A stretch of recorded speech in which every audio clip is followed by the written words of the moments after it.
Icon star Allu Arjun నటించిన Pushpa 2 box office వద్ద కలెక్షన్ల సునామీ సృష్టించుకుంటూ దూసుకుపోతోంది. ఇప్పటికే ఈ సినిమా 1200 కోట్లకు పైగా కలెక్షన్లు రాబట్టింది. అలాగే ఇండియన్ బాక్సాఫీస్ దగ్గర హైయెస్ట్ కలెక్షన్స్ సాధించిన టాప్ 3 సినిమాగా రికార్డు క్రియేట్ చేసింది. RRR, KGF2 రికార్డులను తిరగరాసి బాహుబలి 2 రికార్డులను బ్రేక్ చేయడానికి రెడీగా ఉంది. ఇదే క్రమంలో 2023-24 ఆర్థిక సంవత్సరంలో అత్యధిక పన్ను చెల్లింపుదారిలో అల్లు అర్జున్ కూడా ఒకరు. కేవలం సినిమాల్లోనే కాకుండా పన్ను చెల్లింపు విషయంలోనూ తానే నెంబర్ 1 అని నిరూపించుకున్నాడు Allu Arjun.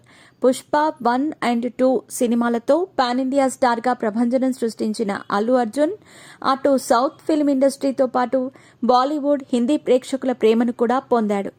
Fortune India report ప్రకారం ఇండియాలో టాప్ 22 ఆదాయ పన్ను చెల్లింపుదారుల్లో చోటు దక్కించుకున్న ఏకైక తెలుగు హీరో అల్లు అర్జున్ మాత్రమే.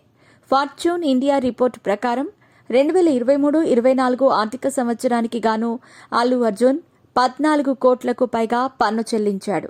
అదే రిపోర్టులో ఉన్నదాన్ని బట్టి అతని మొత్తం ఆస్తిపాస్తుల విలువ సుమారు 500 కోట్ల పైన ఉంటుంది. తాజాగా మీడియా రిపోర్టుల ప్రకారం అల్లు అర్జున్ పుష్ప 2 సినిమా కోసం రెమ్యునరేషన్ తీసుకోలేదు. కానీ సినిమా ఆదాయంలో 40% షేర్ పొందాడు. Pushpa 2 movie pan India box office వద్ద సంచలన విజయ పరంపర కొనసాగుతోంది. అల్లు అర్జున్ సినిమాలోనే కాకుండా గవర్నమెంట్ ట్యాక్స్ విషయంలో కూడా నంబర్ 1 గా నిలిచాడు.